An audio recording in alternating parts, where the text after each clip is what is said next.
Hi guys, mauna ni siya ron.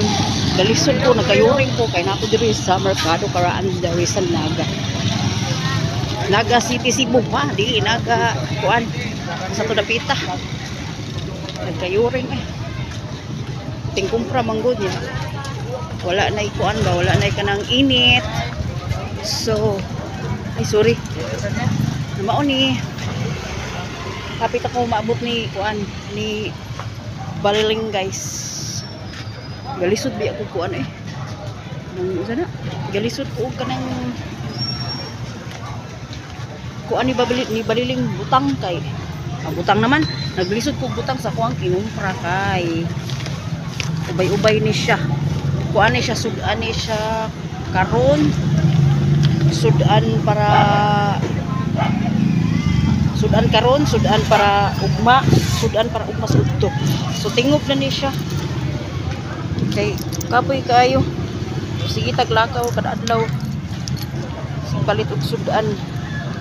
Ang atong usa ka gatos nga nahabilin sa to ang kwarta, iarig naga kay ipalit og sudan. Kay naman tay e-bike, so dili na ta problema sa kanang kuan, dili na ta problema sa pliti. Asa na lang kay sakyanan pod.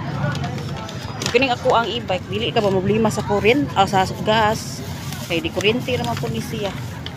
So ang imong 150, imong 200, ang imong 300 kung imong ikumpra, igo jud kaayo.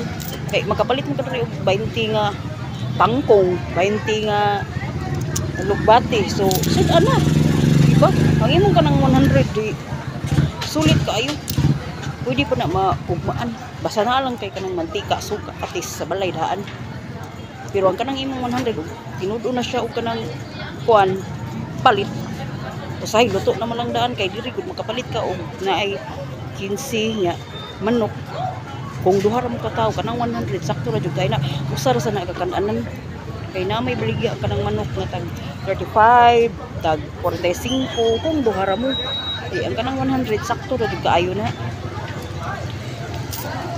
So kung kinsa itong mga umpra sa Naga, ari ra mo kay dagan mo kapilian, makatipid pa mo labi nagungong sakyan e-bike baron kay ana ra man ta sa daplin agi, dili man ta sa tunga no kay bawal man. So dagan ka diri ng uwan guys, dagan ka diri ng mangumpra. Duro man sad guni siya sa CTU anay barangay dagan basta dagan ka kuanan diri gisingot na lang ko kay ganina ra ko nagsigi og suroy-suroy. So ako na lang ni giuna ni ang ako ang video kay para nakoy pang long form kay nawa sa kong una-una no kay dugay ko nakuan dito sa ila Biki dapit. So daghang salamat.